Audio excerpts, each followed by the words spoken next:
We used to trust the face on that, and now we trust the label behind it. We check percentages. 10% niacinamide. Thoda zyada ho gaya. 2% salicylic acid. Just perfect, but rewind 25 years. Most of us didn't read the front of the pack. We bought on star power, packaging, prestige. Today, digital media, Instagram, influencer, content marketing, and e-commerce have remapped how we consume beauty. This is what I want you to take you through. How India went from face-led advertising to algorithmic ingredient obsession. So let's talk about the first chapter of this Indian cosmetic industry. 1980s, star power and print ads era. I think some of you, if not all, would remember in the 80s, beauty was sold via cinema, radio, print.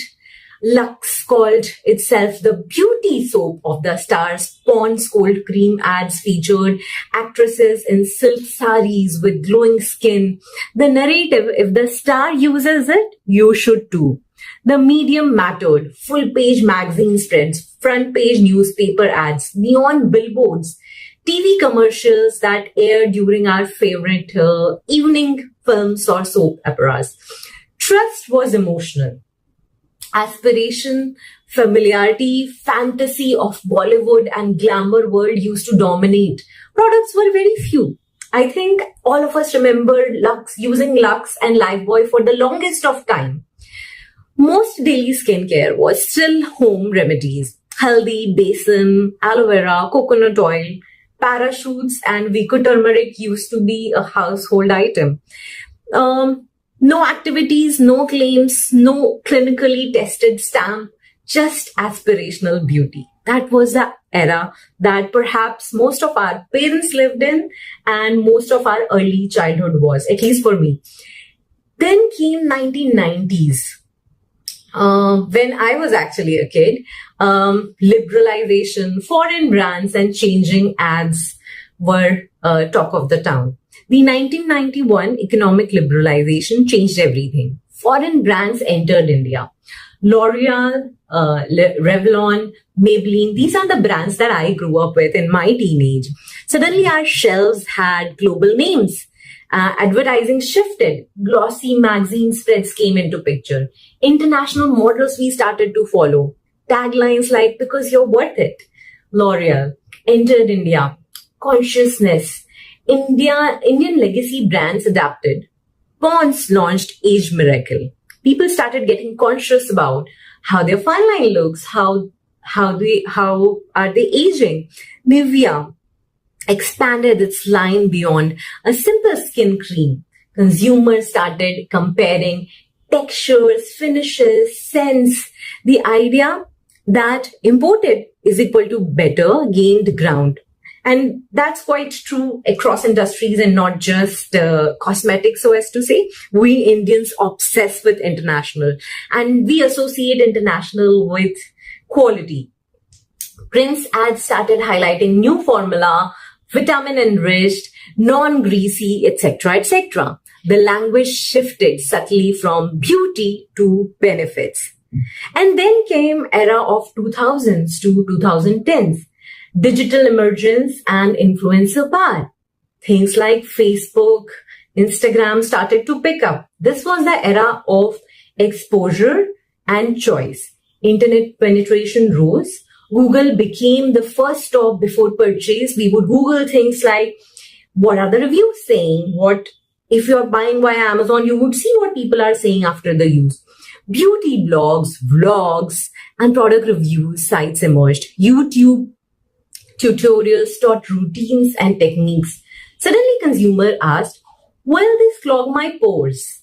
I mean, who would in 80s imagine things like if you use certain cosmetic, your pores will be clogged, right? But because of internet, people started getting more aware. What's the pH? Is it comedogenic? Instagram entered the scene. Beauty bloggers started posting skin journey photos, before after transformations, ingredients breakdowns. Brands responded. Neutrogena, The Body Shop, Garnier began packaging their benefits claim. I have right here the minimalist. which kind of claims all the ingredients back in front and people read them.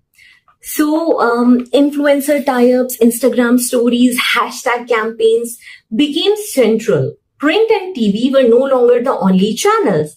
Digital got budgets. Celebrities were still used, but they shared posts, reels, behind the scenes stories. Audience connected via content and not just high glam coefficient ads, right?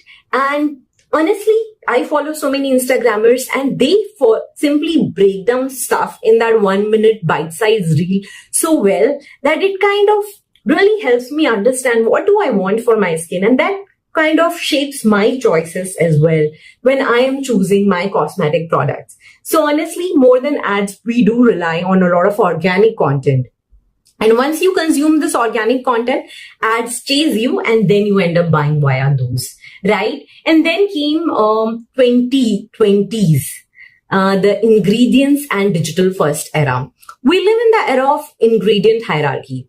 Products now scream 10% niacinamide, plus zinc, 2% salicylic acid, and 3% retinol. Formulas matter more than faces.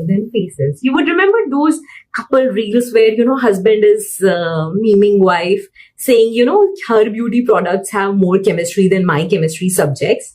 Yes, that's the era we are living in. India's skincare market was estimated at US $6.53 billion in 2022 and projected to reach US $8.84 billion in 2027, CAGR of 6.25%.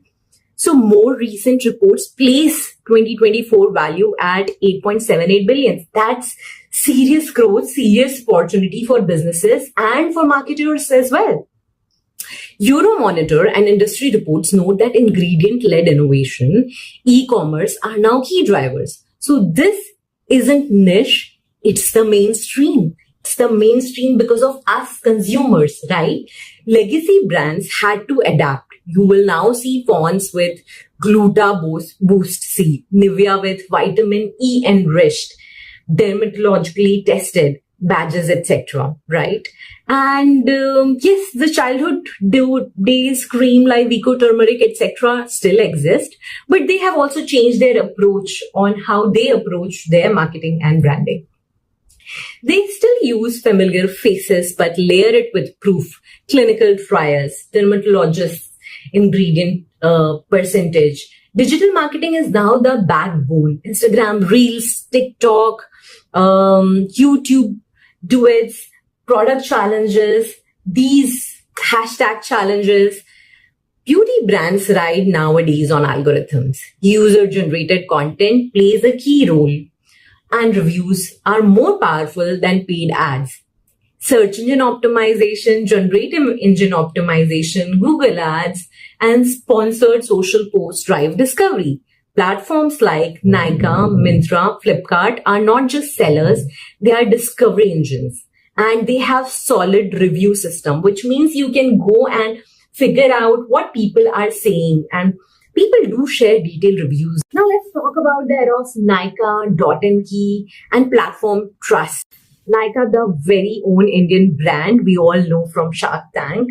So Indian skin tone has always been very different from West, right? And while we have taken a lot of inspiration from Korean, like the rest of the world, Korean beauty, we now talk about nourishment from just glamour and beauty.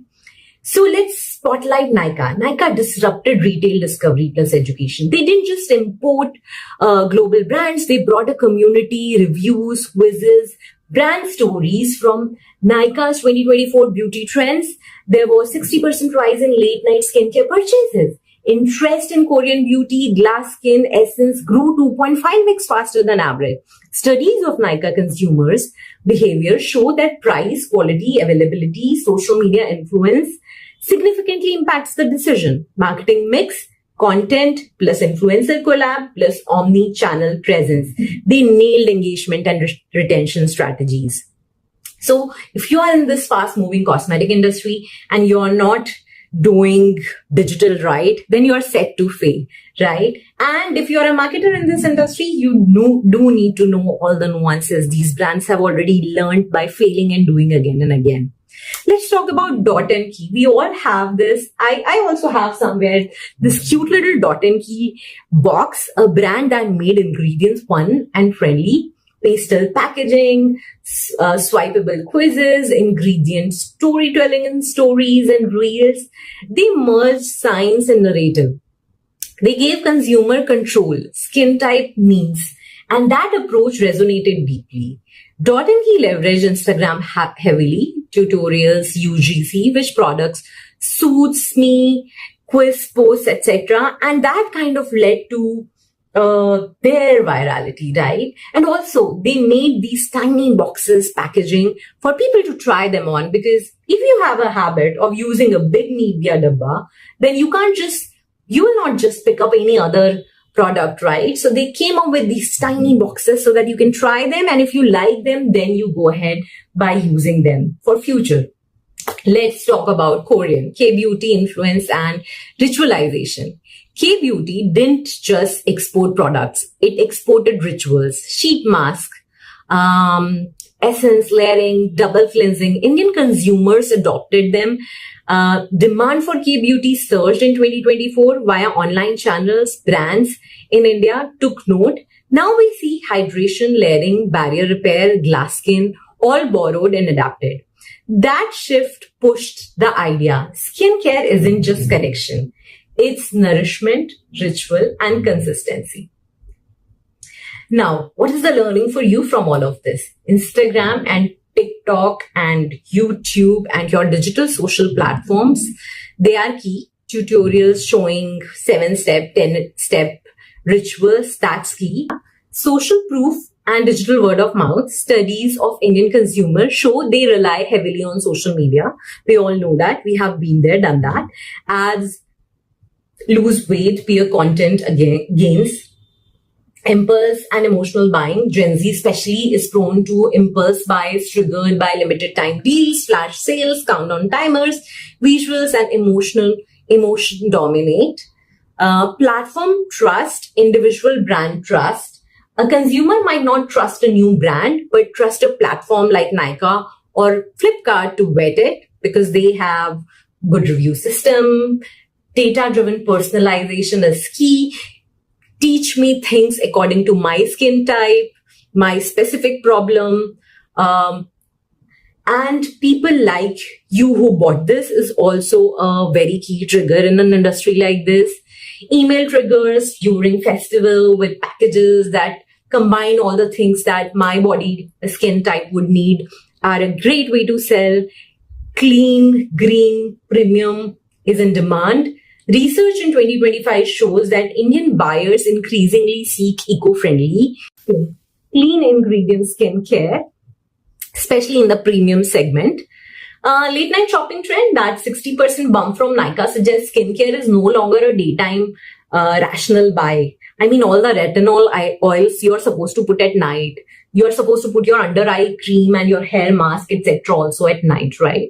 So beauty is no more just going out daycare. Beauty is also staying in, nourishing at night. Resilience in beauty, spending, lipstick, effect, even during economic downturn, personal care, especially skincare, holds up better than many discretionary categories because now you're digitally present so much. So you do want to look good on camera. And more than just looking good, it's also about feeling good and nourishing yourself. So that's kind of also a nourishing routine, not just for women, but also for men in today's day and age. So what's next? We went from buying based on celebrity faces to buying based on scientific labels. Now the frontier is hyper-personalization, skincare, AI-enabled routines, DNA-based products, microbiome trackers. Your skin is no longer generic. Brands know that. Nykaa's algorithm to Dot and Key's quizzes to minimalist front page branding on all the ingredients and transparency. They are the blueprint for tomorrow. how skincare industry is shaping is how the consumer is dictating it. Beauty is no longer about who sells it, it's about why it works.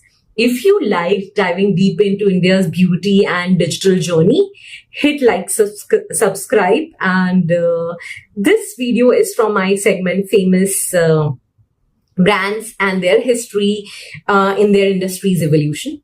If you liked it, do subscribe. I have a playlist called as Famous Brands 2025. Do check out a lot of other brands and their history and their records. And do comment and let me know if you want to see something specific on this channel. I would love to make. See you in the next video. Signing off from This is Digital Marketing.